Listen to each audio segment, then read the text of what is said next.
From a highly secure network of top secret locations across South Texas, this is the Spurs Insider Holiday Edition. I am your holly jolly host, Mike Finger, joined by our ever festive panel of Express News Spurs beat writers Tom Orsborn and Jeff McDonald, along with sports editor Nick Talbot.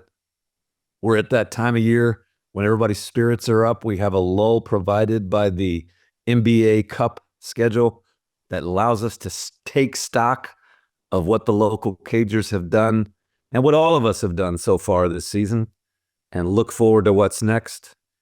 I'm going to start with Jeff, who is the most holly jolly of us all the time.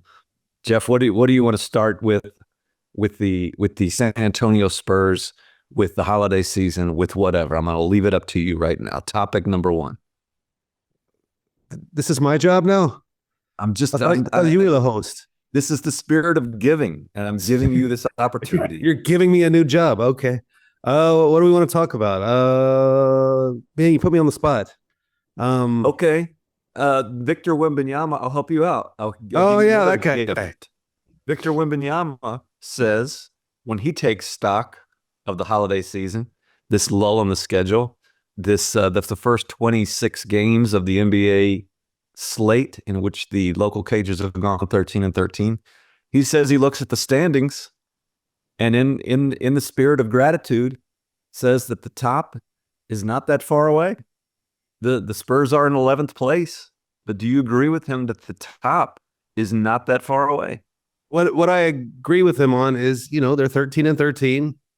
They are perfectly average, perfectly mediocre, and that is a huge improvement from last season. So far you have to say this is sort of what you were looking for from this season if you were any sort of realist. Just some sign of life, some sign that this is heading in the right direction. And after 26 games last year, they were 4-22. After 26 games this year, they're 13-13. It's hard to argue that isn't a clear sign of progress. And yeah, they're in 11th place in the West. They would be 8th in the East, a little more solidly in that play-in contention. The West is a jumble though. Between 5 and 12, everybody's got 13 or 14 wins. And some teams have played more than others and whatnot, and have better winning percentages and are better teams. But there's a logjam in there, and the Spurs have put themselves in that logjam. And I think what you can say is they have clearly separated themselves from the absolute dregs of the conference. Like last year, they were the dregs of the conference. They're clearly better than those three teams that are below them. And I think that's a sign of improvement as well. I think anybody that was expecting a bigger leap than that was probably expecting a little too much. But I think we're seeing some signs of progress that we wanted to see through the first 25, 26 games of the season. On that note, Jeff McDonald, you provided me with the perfect host segue. That's my gift to you. To a game that Tom Orsborn covered, the game that was added to the schedule in Portland, Oregon last week, where they faced one of those dregs of the Western Conference, and in a game that resembled in many ways many of the games that the Spurs played last year. When they were at the bottom of the conference, things just weren't going right. They were going to lose they were on their way to possibly losing to another bad team. Just didn't know what they were doing in the second half. And yet this time it was the Portland Trailblazers who played the role of last year's Spurs. And the Spurs showed their gumption, showed their progress, showed their late game know-how, and pulled away to get that victory on the road against an admittedly bad team, Tom, but that's a game that they probably would not have won a year ago. Yeah, and to make it even more, noteworthy, they did it with Chris Paul in the locker room. And Devin, Wemby and Devin were hunting baskets. Julian came up big in that sense too, and then Jeremy played great defense on Simons in the fourth quarter. They just kept plugging away at it. But that game to me, I'll always remember it for, being there in the tunnel. I kind of got both myself, Mitch, and and a member of the PR staff, Jordan, we got kind of mixed up. So we all walked in together to the press room, which afforded me an opportunity to be right there before when they came in. I know I'm not explaining that well, but it was just kind of by circumstantial that I was right there when Chris Paul is handing out high fives and handshakes and hugging.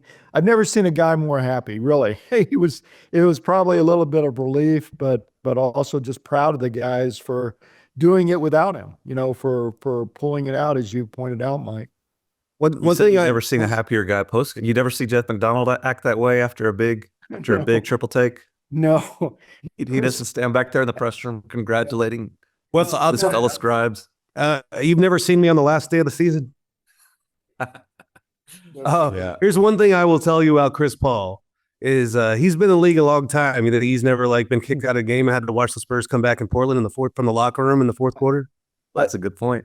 yeah, I mean it was something new for the guy, and he really was happy. I mean, it was his seventh career ejection. That is true.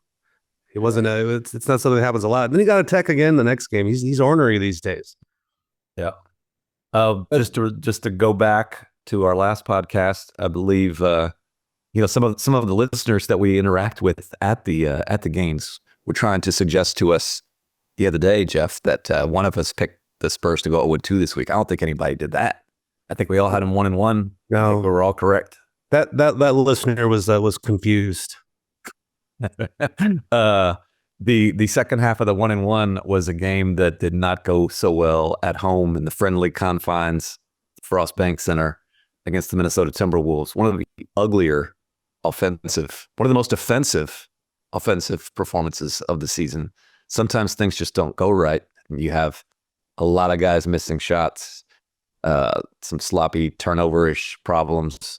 Jeff mentioned to me up on the platform 107 that this was one of those rare games where it was once again Victor Wembanyama just looking for some help, and that hasn't been the case all year long. He's gotten all kinds of help all year. This one was just nothing was going right, and I guess during an 82-game season, you're just going to have one of those, and that was one that just did not go the local Cagers' way. Yeah, usually when they're kind of struggling to get out of the gate, you can look at it and it's, oh well, Victor's not shooting it well. He's gonna have a lot of volume. He's gonna shoot the ball a lot, and if he's not making them, the offense can look a little ragged. But against Minnesota at halftime, he was very nearly on pace for a quadruple double. He was doing everything, and they scored 37 points and were getting punched in the mouth because nobody else was doing squat.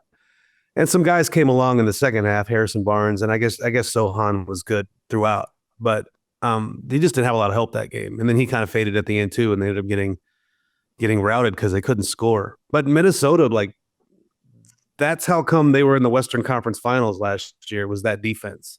And they weren't always doing that this year. Earlier when Anthony Edwards was calling out his own team for being soft, and I don't know if it had effect or whatever, but they're playing their tails off defensively, and the Spurs just were not really prepared for that. To my eyes, it just seemed like they got punked. Basically, the Timberwolves were up in their jerseys and in the passing lanes and contesting everything and putting pressure on every dribble, and the Spurs kind of wussed out a little. And I think that's the main reason they scored 72 points. We're gonna go viral now with the you have those games where you're just not. He was out. Yeah, you're just not. You go from playing Portland, who's not really gonna challenge you, to a team that is gonna hit you in the face, and it's a matter of how you respond. And I don't think anybody involved with the Spurs would argue they did not respond very well against the Timberwolves. Yeah, but the net result is during this 3-day break, 1-1 at the end of the NBA Cup schedule, the Spurs were 13-13.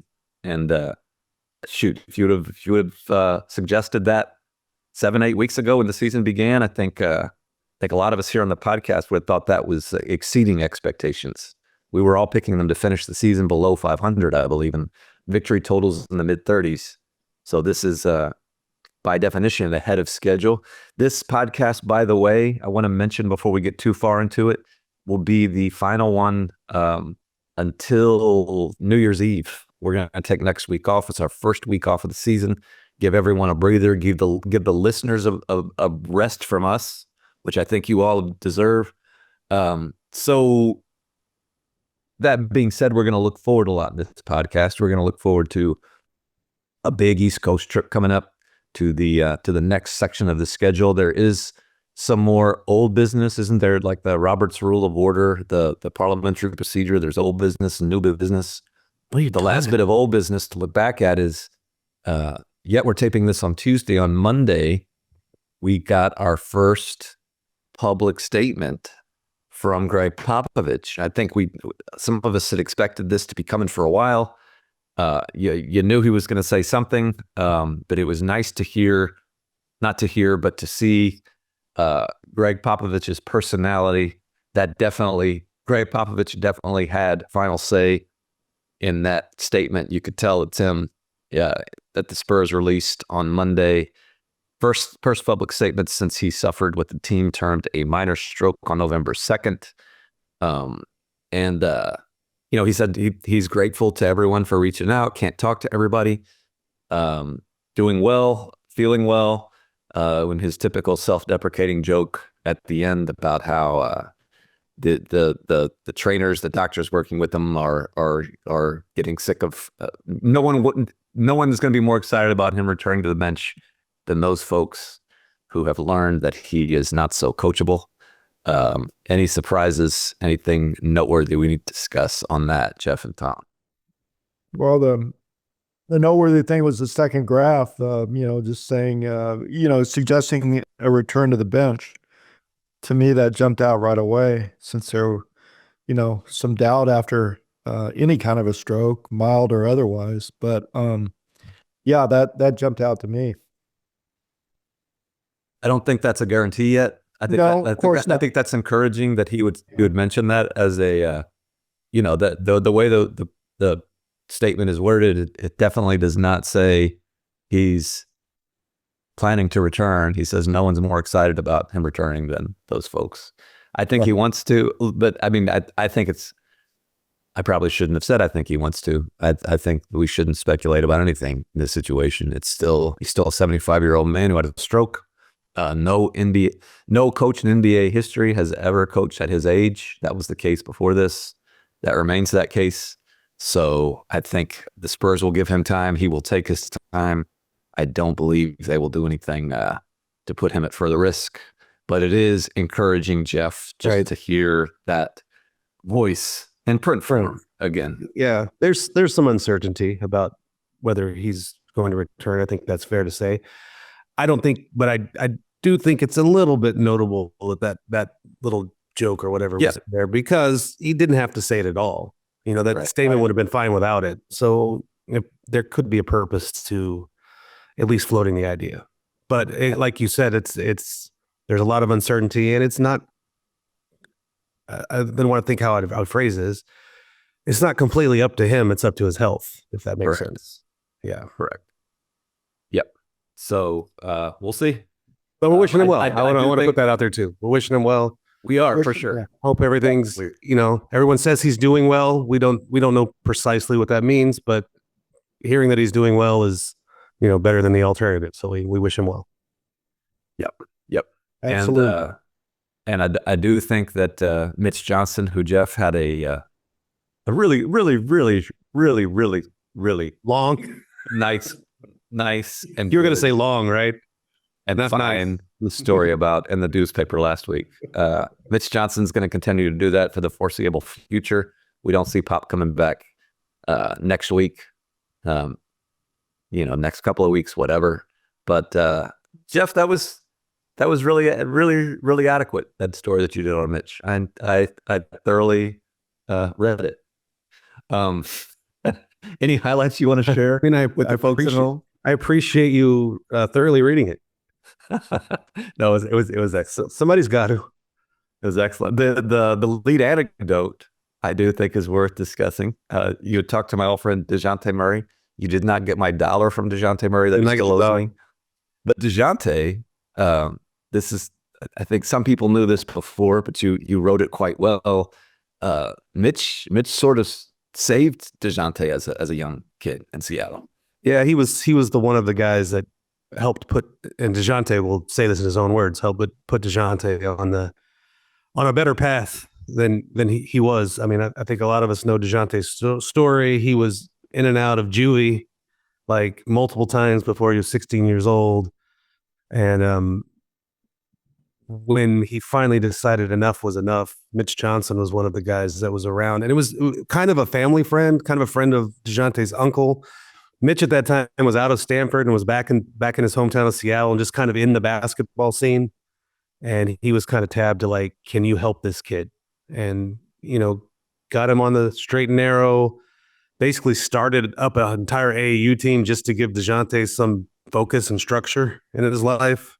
And the way DeJounte told the story was that we weren't trying to get to the NBA. We weren't talking about that. We were just saying talking about doing the right things, staying off the streets, doing the right things, doing honest things with your life. And then good things will happen in your life, not just basketball. And so DeJounte gives Mitch a lot of credit for basically keeping him out of jail or alive. And when the Spurs drafted DeJounte in 2016, obviously there were some flags in DeJounte's background when the Spurs drafted him. And anytime you're going to take on a kid like that, you're looking for people that maybe can help him make the transition to the NBA.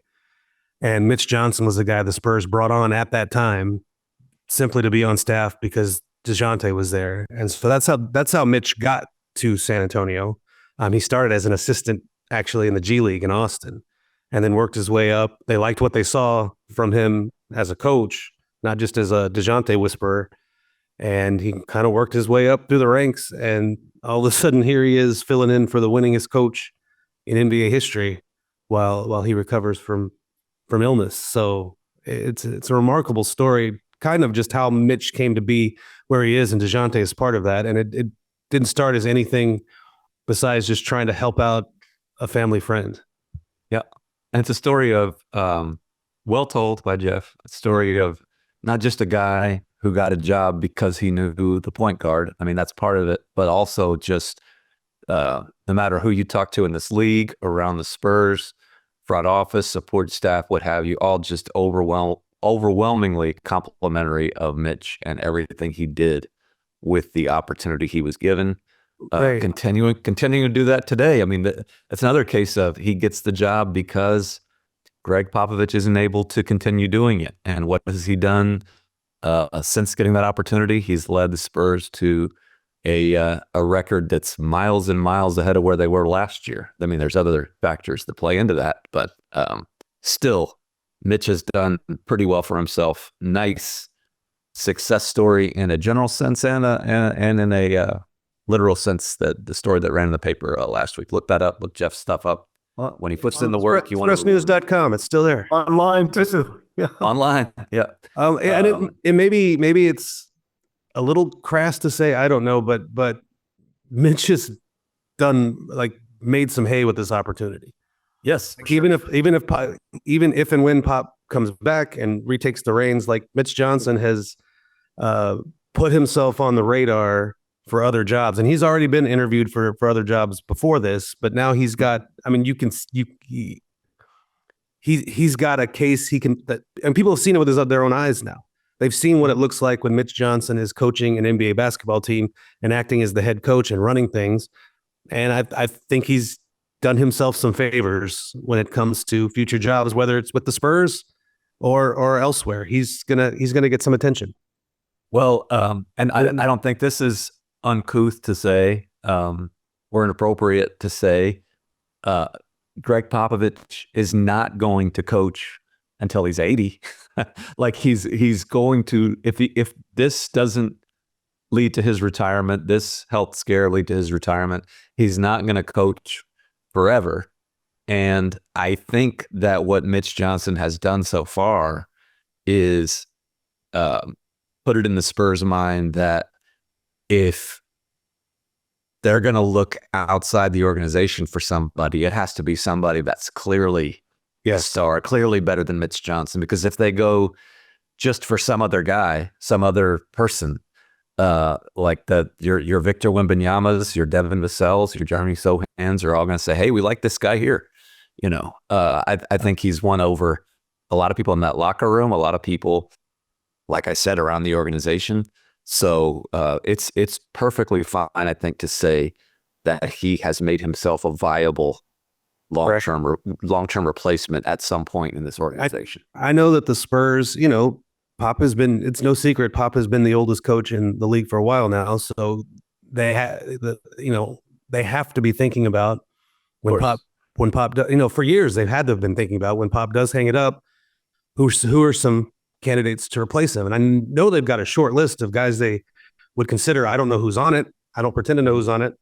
Maybe Mitch Johnson was on it before, November 2nd of this year. I don't know. But I know when we've talked about it, we've played that game. We've done this on the podcast for different off seasons. If Pop doesn't come back, who would the Spurs turn to? I don't know that we ever mentioned Mitch Johnson as a name.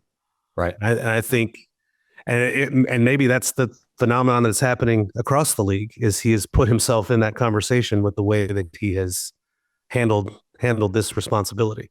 So the Spurs got to keep him, right? That's maybe one of the biggest free agent signings. I don't know if his contract's up, but you got to keep him, right? It's going to be interesting. It'll be interesting if Pop comes back and wants to keep going, and Mitch gets offers elsewhere. It would be interesting to see what happens. That is. That's good stuff. We're not going to be like I said, we're not going to talk to you guys next week. I just want to say that I like for full disclosure, to the readers, our listeners out there, I was fully down with doing a Christmas Eve podcast. We could have candlelight and bells and cookies and milk. Nobody else wanted to do it. It was only me. I'm sure we can make that happen. You can do it by yourself, Jeff. It would be the best podcast ever. Do it. It's a 30-minute Jeff monologue. I would love to hear. I would not love to hear that, but I would love to make him do it. How about I do like a 30-minute like mystery science theater of like Christmas Vacation? While I watch it, I'll comment on it, make pithy little comments. You can, Sure. Someone who will be working next week, though, while we are not recording a podcast, though, is Tom Orsborn. He's on the big East Coast trip that I'm actually a little disappointed I'm not making this year, to Philadelphia, which Tom loves. Then 2 games in New York on Christmas Day against the Knicks, 2 days later against the Nets. Jeff will be joining the local Cagers before we convene again in Minnesota to face those same Timberwolves that just smacked down the Spurs at home. Tom, I'll start with you. Just what are you looking forward to seeing on this trip? It's a big national TV opportunity, big spotlight moment for Victor Wembanyama and company. Just give us your preview of the road trip to come. Yeah, it all goes to that Christmas Day game. They're part of the marquee lineup. The NBA's obviously really happy to have Victor in that spotlight. Do they live up to it? 12 o'clock start at the New York Knicks. That'll be the centerpiece game of that trip. Philly, with Embiid's situation, and the Sixers struggling like they have been, although they played better of late. I think they're 6-4 in the last 10. If you remember last year, Mike, you and I were there for Embiid's 70-point game. So yeah, Victor owes them something, I think. Brooklyn should be a win there. So are we doing the prediction here? Is it a 6-game prediction? It's got to be 6 games. We haven't mentioned the 2 before that. It's Atlanta and Portland at home. The Hawks. It's a double game there, because if you beat the Hawks, you improve your record and you improve your draft pick, because the Spurs own the unprotected Hawks draft pick this year. And then the 3 games we mentioned on your part of the road trip, then the Minnesota game that Jeff's got. So that is 2 home games, 4 road games before we tape again on the 31st. If you want to go ahead and give your 6-game prediction, Tom, if you're prepared for that, go right ahead. I think this trip will reflect what we said at the start of the podcast, what they are, a 500 team. So I'm going with 3-3. 3-3. Any surprise victories in there? Any specific victories you think they're going to pull out? Oh boy. Or just a general? That's 3-3 overall is fine. I'll accept that. Yeah, I'm seeing that. I'm not seeing any upsets. I'm just going with the 3 they should win. Portland, I think Philadelphia and Brooklyn. Okay. Not beating Trae Young and the hated Hawks at home on Thursday. No. Coming off their NBA Cup afterglow. Yeah. Okay. That's a legitimate good prediction there, Tom. Jeff, do you want us to weigh in? Sure. I think they'll go 3-3. 3-3. Yeah. Well, it's kind of like Tom said. They are what they are, and any long stretch of games is probably going to be where they fall. They get to play some Eastern Conference. They get to play some Eastern Conference teams finally. That's true. They've only played 2 of them so far, and that's a low for the West. So, there are 2 ways to look at their record. They've played more home games, I think, than anybody, and they're 13-13. But they've also played fewer games against the putrid East than anybody, and they're 13-13. So they might be able to fatten up on the East as the schedule goes along. But I don't know about this trip. Like that's about a 3-3 trip though. Like they're playing decent teams on the East. To be clear, not a 3-3 trip, but a 3-3 stretch. 3-3 stretch. Correct. Four road games. I've been every now and then checking on their schedule strength, and it continues to be rated as neutral. Like neutral so far, neutral the rest of the way. Because exactly what Jeff said. Yeah, they're playing good teams so far, but they're playing them at home, and then the rest of the way they're playing more bad teams than on the road. So and I don't know how it works out, but a lot of that strength. I mean, the strength of schedule is basically based on the winning percentage of the opponents that you played. Right, and like some of the teams in the West have mediocre records. So it's going to bring down or make your neutral your strength of schedule, but they're much better than a team with maybe a better record in the East. Like Denver, for instance, is probably better than anybody with 13 wins in the East. So, it's hard to gauge. Like I feel like they played a decent enough schedule, and 13-13 seems pretty nice. I agree. Nick Talbot, any prediction for the next 6 games? I would also say 3-3. I think Tom's reasoning was sound on the games he picked in the win and lose. I think that's the 3 they will probably win and lose. It's just they are what they are. They're going to lose to the teams they should lose to and win against the team they should win against. I think they're going to beat Atlanta. I'll put that. Are you going to go 4-2 then, or are you going to have? No, I think they'll lose one of those other. I think they'll lose one of those other. Yeah, Brooklyn might be a loss.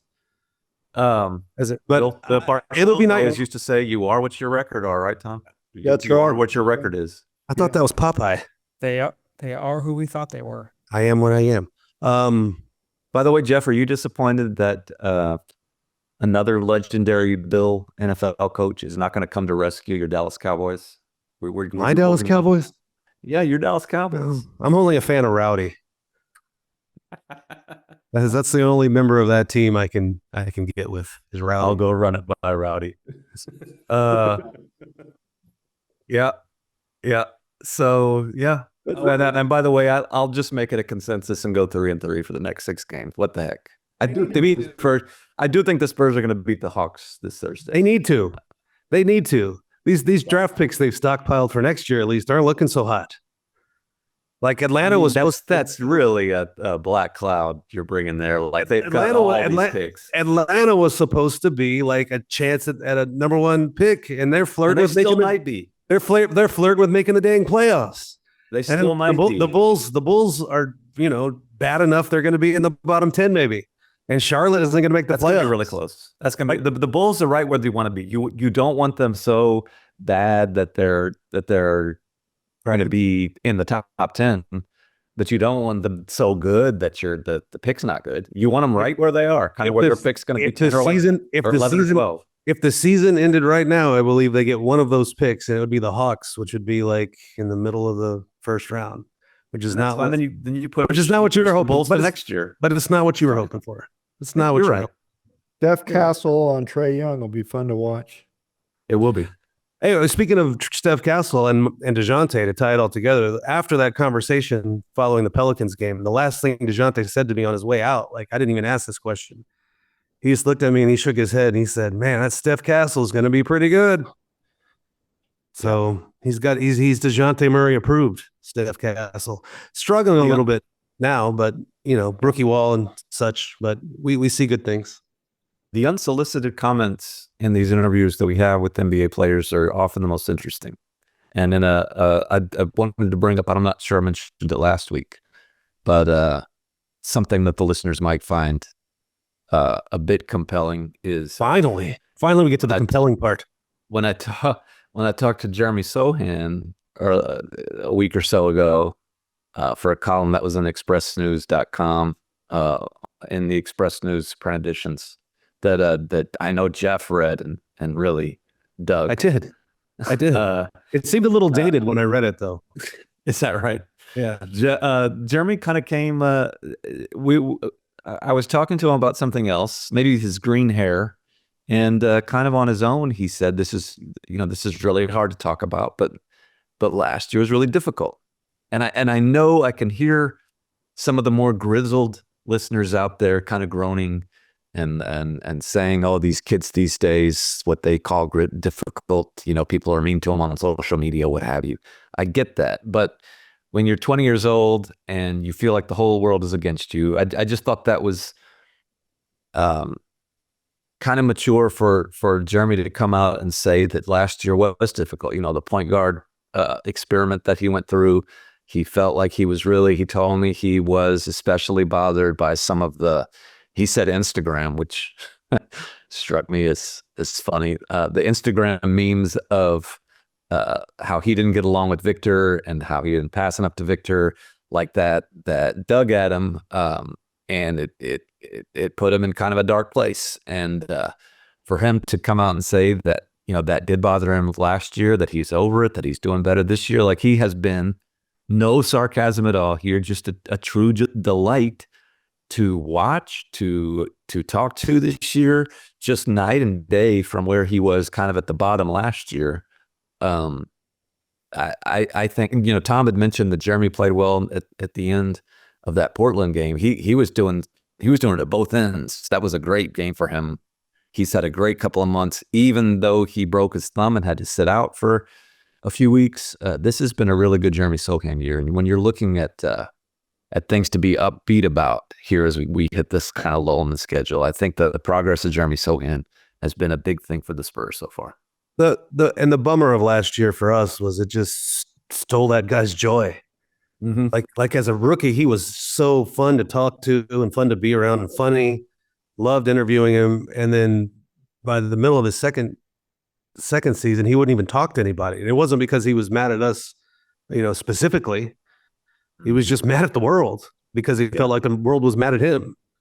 And it was just we kind of missed him, on a human level. We just missed that bright, bubbly, funny, that big smile. Like we missed that last year, and it's good to have that back. And leave players alone. I mean, you don't have to. I get it, but it's just like I can't imagine being in that situation where there's that line of they make millions of dollars a year, and I can say what I want to on social media. Sure, toughen up. You can still.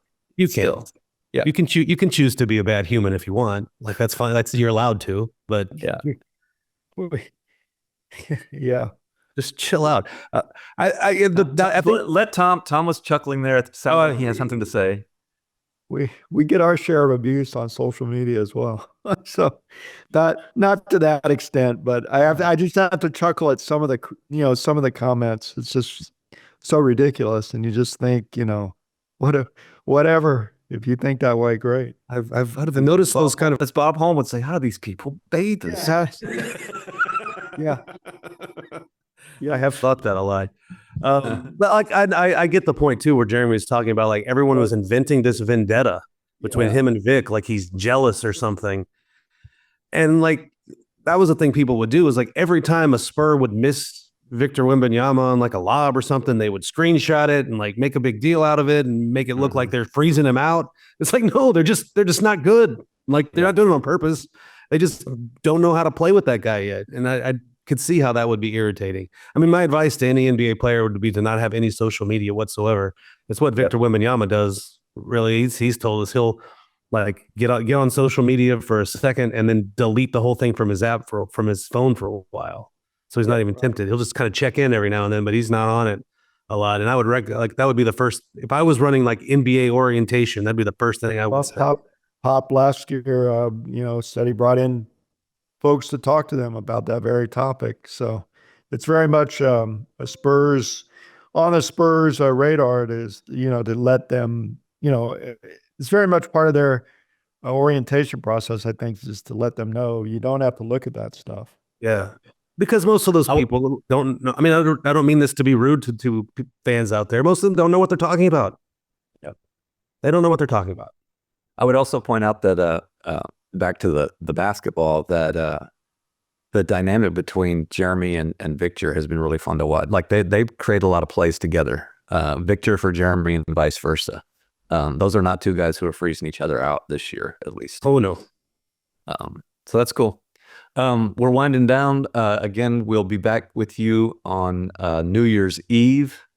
Do want to take care of some holiday shout outs in the spirit of gratitude to all of you loyal listeners, viewers, readers out there. It's awesome. Had something, a fella, Jeff, just bear with me.